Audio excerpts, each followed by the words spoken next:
உங்களுடைய தங்கம், வெள்ளி, வைர நகைகளை உடனே செல் பண்ணுமா?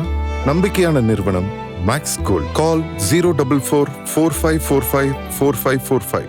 Maths Gold, cash for gold.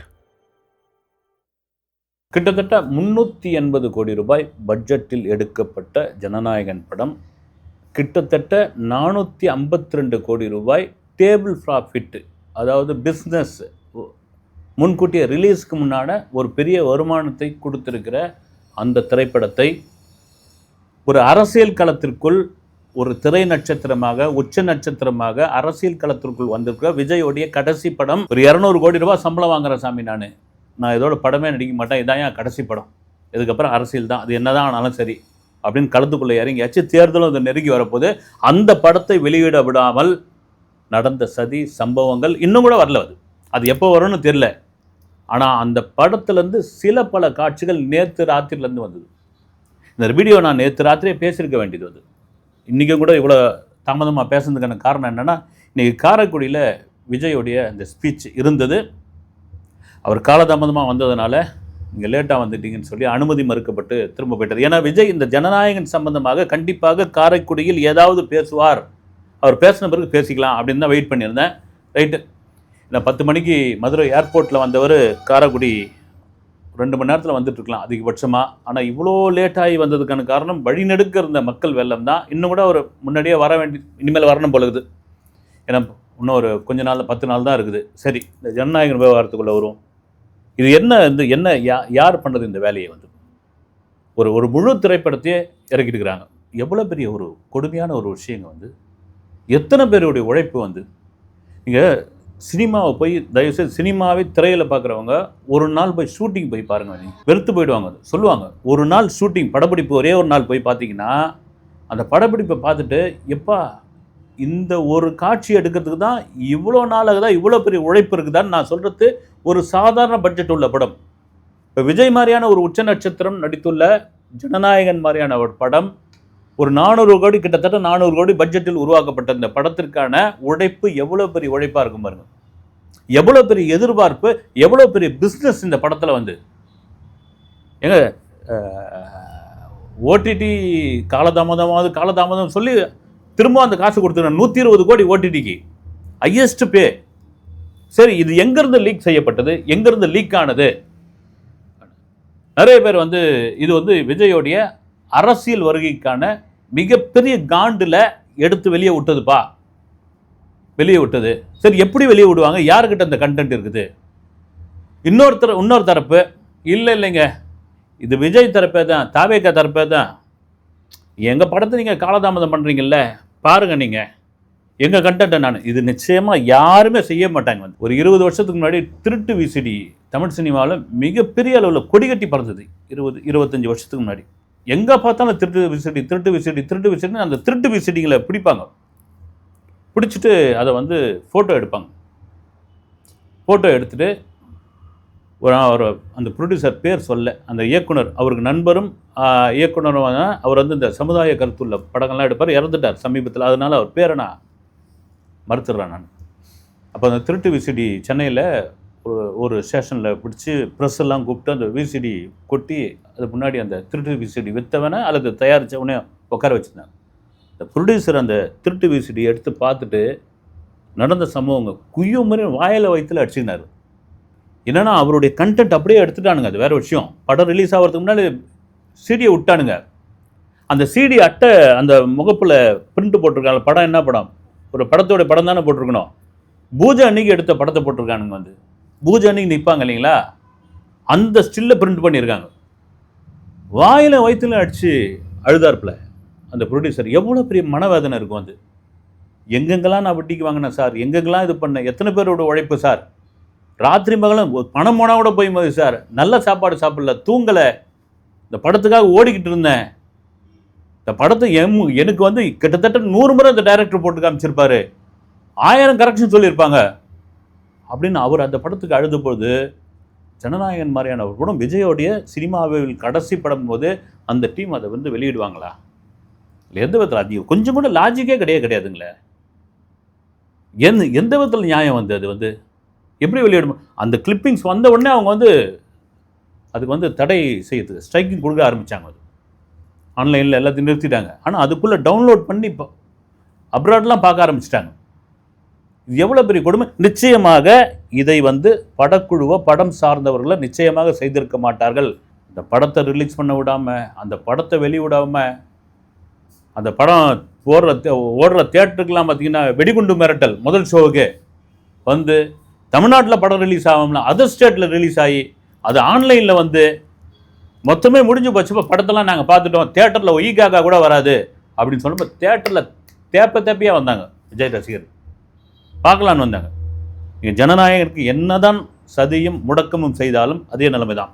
சரி, இது என்ன பிரிண்ட் எங்கேருந்து வந்தது அப்படின் போது நான் நண்பர் எடிட்டர் அவர்கிட்ட கேட்டிருந்தப்போ சொன்னார் வந்து, சார் இது எடிட்டிங் வெர்ஷன், அதாவது வந்து எல்லாத்தையும் முடிச்ச பிறகு ஃபைனலாக ஒரு முறை வந்து எடிட்டிங் வெர்ஷன் ஒன்று வரும், ஃபைனலாக அதை வந்து போட்டு பார்ப்பாங்க.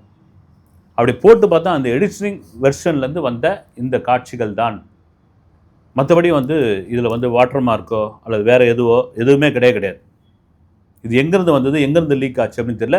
அந்த படக்குழு கேவிஎன் ப்ரொடக்ஷன் ஒரு நோட்டீஸே அமைச்சிருக்காங்க, அவங்க ஒரு வேண்டுகோளை விடுவித்திருக்காங்க, வேணாங்க இதை பார்க்காதீங்க பொதுமக்கள் யாரும், தயவுசெய்து பார்க்காதீங்க, இது அத்தனை பேருடைய உழைப்பு இருக்குது, அத்தனை பேருடைய வேர்வை இருக்குது, இது அவ்வளோ பெரிய முதலீடு இருக்குது. இங்கே தமிழ்நாடு தேட்டர்களில் கிட்டத்தட்ட 110 கோடி ரூபாய்க்கு வாங்கியிருக்காங்க. வந்து எஃப்எம்எஸ்ன்னு சொல்கிற கூட வெளிநாட்டு உரிமை வந்து இந்த படத்திற்கு 78 கோடி ரூபாய்க்கு வந்து வாங்கியிருக்காங்க. சேட்டலைட் ஒரு பிஸ்னஸ்ஸு, அதான் மொத்தமாக டோட்டலாக நீங்கள் கேரளா, கர்நாடகா, ஆந்திரா, தெலுங்கானா எல்லாத்தையும் சேர்த்து ரெஸ்ட் ஆஃப் இந்தியா மொத்தத்தையும் சேர்த்து 452 கோடி ரூபாய் இந்த படத்திற்கான வியாபாரம் நடந்திருக்கிறது. அது என்ன ஆகும்? அது ஏற்கனவே ஓடிடிக்கு கொடுத்தாச்சு, அவங்ககிட்ட பணத்தை திரும்ப கொடுத்தாச்சு. ஆனால் அது திரும்ப அதே நிறுவனம் தான் வாங்கும் ரிலீஸ் ஆகும்போது, இல்லை வேற ஒரு ஓடிடி நிறுவனம் வாங்கணும். இந்த படம் கடைசி பண்ணணும்னா மிகப்பெரிய ஓப்பனிங் இருக்கும். அதையெல்லாம் தாண்டி தேட்டருக்காரங்க இது பாருங்க, ஜனவரியில் ஆரம்பித்து ஏப்ரல் இந்த வாரம் வரைக்கும் கிட்டத்தட்ட 66 படங்கள் ரிலீஸ் ஆகிருக்குது. 5 படம் மட்டும்தாங்க வசூலை கொடுத்துருக்குது. வெறும் 5 படம் தான்.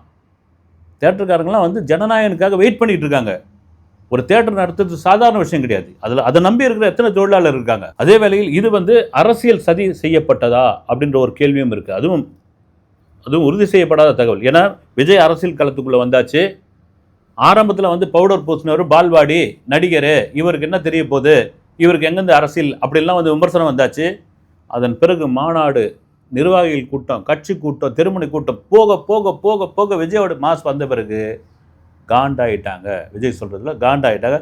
அதுவும் மிக சமீபமாக இன்னும் பார்த்தீங்கன்னா இந்த திருநெல்வேலி, தூத்துக்குடியில் வந்த கூட்டம் இருக்குது பாருங்கள், நேஷனல் மீடியாக்களில் மிகப்பெரிய செய்தியாக மாறி இருக்கிறது என்பது தான் உண்மை. இல்லை மாற்று கருத்து கிடையாது. அதை அர்ஜுனா கூட 2 பேருடைய பேரை சொல்லியிருக்காரு, இவங்களா இருக்குமோன்னு டேரிங்காக சொல்லியிருக்காரு. ஒன்று இங்கே இருக்கிற உதயநிதி, இன்னொன்று எல் முருகன் அப்படின்னு சொல்லியிருக்காரு. இதில் எந்த அளவுக்கு சாத்தியம்னு தெரியல.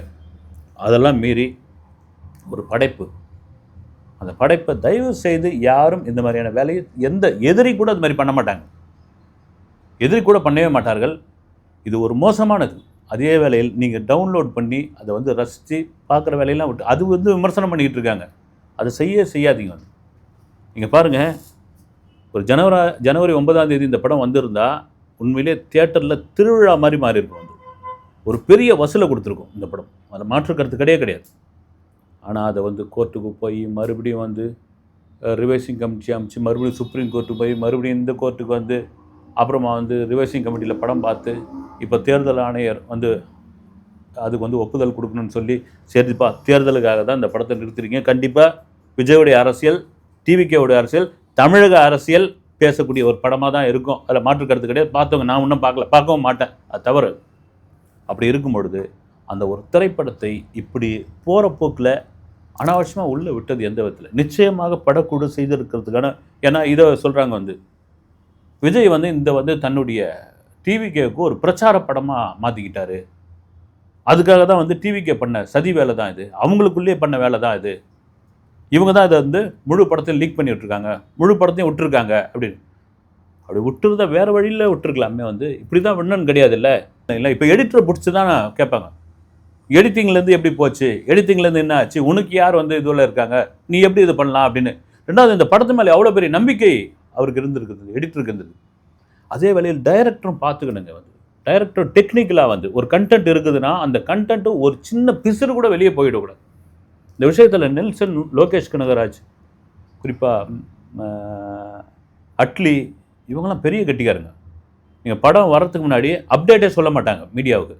ஒரு ஸ்டில்லு கூட வெளியே வராது அது. எனக்கு தெரிஞ்சு எச் வினோத்லாம் வந்து ஒரு பயங்கர நாலேஜபிளான ஒரு பர்சன் வந்து, ஒரு இலக்கியம் சார்ந்த ஒருத்தர், கதைக்குள்ள முக்கியத்துவம் கொடுக்கக்கூடிய டெக்னிக்கலாக அவர் ஸ்ட்ராங்காக இதை ரெடி பண்ணியிருக்கணும். கொஞ்சம் இறக்க சுபாவம் உள்ளவர் வந்து. இப்போ யாராவது வந்து படம் போட்டு காமிங்க, நல்லா எடுத்துருக்கீங்களா அந்த சீன் அப்படின்னா, வாங்க உட்காருங்க காமிக்கிறேன், தப்பாக சொல்ல. அது சினிமாவில் இதெல்லாம் இருக்கணும் வந்து. சினிமாவில் வந்து அறிவாளியாக இருப்பதோடு புத்திசாலியாக இருக்கிறது தான் இங்கே வேலை வந்து. அதை தாண்டி ஒரு திரைப்படத்தை ஒரு மக்கள் எதிர்பார்த்து கொண்டு இருக்கிற ஒரு படத்தை அப்பட்டமாக நீங்கள் விட்டுருக்கீங்க. எனக்கு வெளிநாட்டிலேருந்து ஒருத்தர் ஃபோன் பண்ணுறார், கனடாவிலேருந்து. அவர் படமே பார்க்கலையா வந்து. அவர் வந்து பெரிய பிக் ஸ்க்ரீனில் தான் பார்க்கணும்னு வச்சுட்டு இருக்காராம். ஆனால் வந்துருச்சுண்ணே, அங்கே இருக்கிறாங்கல்ல அந்த குரூப்புக்குள்ளே அதை பகிர்ந்துக்கிறாங்க, இது சம்மந்தமாக ஒரு வீடியோ போடுங்கண்ணே தயவுசெய்து, எனக்கு மனசே தாங்கலை, நேற்றுலேருந்து நான் தூங்கலை அப்படின்றார். எவ்வளோ பெரிய வழி பாருங்கள் வந்து. நான் தூங்கலை ஏன்னா ஒரு பெரிய திரையில் ஒரு வெளிநாட்டில் அந்த படத்தை நான் வந்து ஒரு கொண்டாட்டமான ஒரு படமாக பார்க்கணும். காரணம் என்ன, திரும்ப திரும்ப சொல்கிறது, ஒரு உச்ச நட்சத்திரம், அவ்வளோ பெரிய சம்பளம் வாங்கக்கூடிய ஒரு நட்சத்திரம், இது தாண்டா என் கடைசி படம் சொல்கிறதுக்கு ஒரு தில்லு வேணும் வந்து. இப்போ கூட இந்த TN 2026ன்னு ஒரு படம் பார்த்தேன். அதில் கிளைமேக்ஸில் முடிப்பாங்க 2026 அப்படின்னு விஜய் மாதிரியே ஒரு கேரக்டர், 2036 வரைக்கும் நான் படம் பண்ணுறேன்னு சொல்லி சைன் பண்ணுற மாதிரி ஒரு காட்சி. விஜயெல்லாம் அப்படி பண்ணக்கூடிய ஆளே கிடையாது. ஒரு முடிவு அப்படின்னா அந்த முடிவிலிருந்து அந்த முடிவை எடுக்கிறதுக்கு மிகப்பெரிய தைரியம் வேணும். நான் இப்போ கூட சொல்லிகிட்டு இருக்காங்க, நவம்பரில் வந்து படம் பண்ண போகிறாரு, வர பொங்கலுக்கு வந்து ஒரு புது படம் ரிலீஸ் ஆக போகுது, இப்படியா வர்றது தான். அதனால் அதெல்லாம் தள்ளிட்டு இவ்வளோ பெரிய கோடியில் செலவு செஞ்சுருக்கிற ஒரு தயாரிப்பு நிறுவனம், அவங்களுக்கு எவ்வளோ பெரிய ஒரு மனவேதனை இருக்கும் அது. அவங்ககிட்ட எவ்வளோ கோடி இதுவாக இருந்தாலும் சரி, ஒரு கண்டென்ட்டுங்க கிட்டத்தட்ட ஒரு 400 கோடி ரூபாய் எடுத்து அப்படி கீழே போடுற மாதிரி தானே கதை. அது வந்து அப்படி தூக்கி வைக்கிற மாதிரி தானே வந்து 400 கோடி ரூபாய் இது கிடையாதுங்கன்னு சொல்கிற மாதிரி தானே வந்து.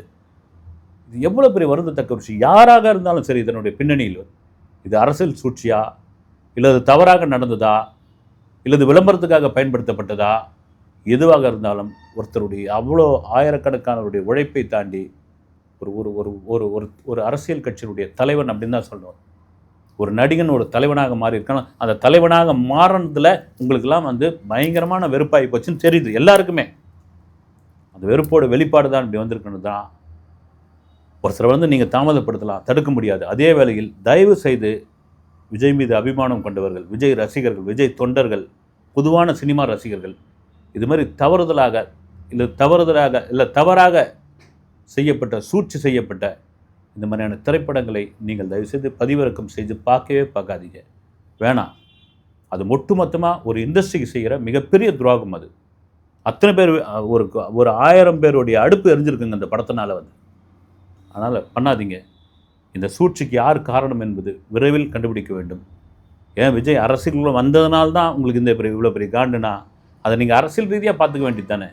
ஏங்க ஒரு படத்தை போய் பண்ணிக்கிட்டு இருக்கீங்க? இவ்வளோ பெரிய ஒரு சம்பவம் நடந்திருக்குது. ஒரு படத்தையே வந்து ஆன்லைனில் விட்டுருக்காங்க. அது ஒரு உச்ச நட்சத்திரத்துடைய படத்தை விட்டுருக்காங்க. அவ்வளோ பெரிய பட்ஜெட்டில் தயாரிக்கப்பட்ட ஒரு படத்தை விட்டுருக்காங்க. தமிழ் சினிமாவில் அத்தனை சங்கங்கள் இருக்குது. இல்லாததுக்கெல்லாம் வந்து சங்கங்கள் வந்து குரல் கொடுக்குது, இல்லாததுக்கெல்லாம் வந்து அறிக்கை விடுறாங்க, இல்லாததுக்கெல்லாம் வந்து கொடி பிடிக்கிறாங்க. ரொம்ப லேட்டாக எனக்கு தெரிஞ்சு பார்த்தீங்கன்னா முதல் கண்டனம் வந்து எனக்கு தெரிஞ்சு சிவகார்த்திகிட்ட தான் வந்துருக்கு.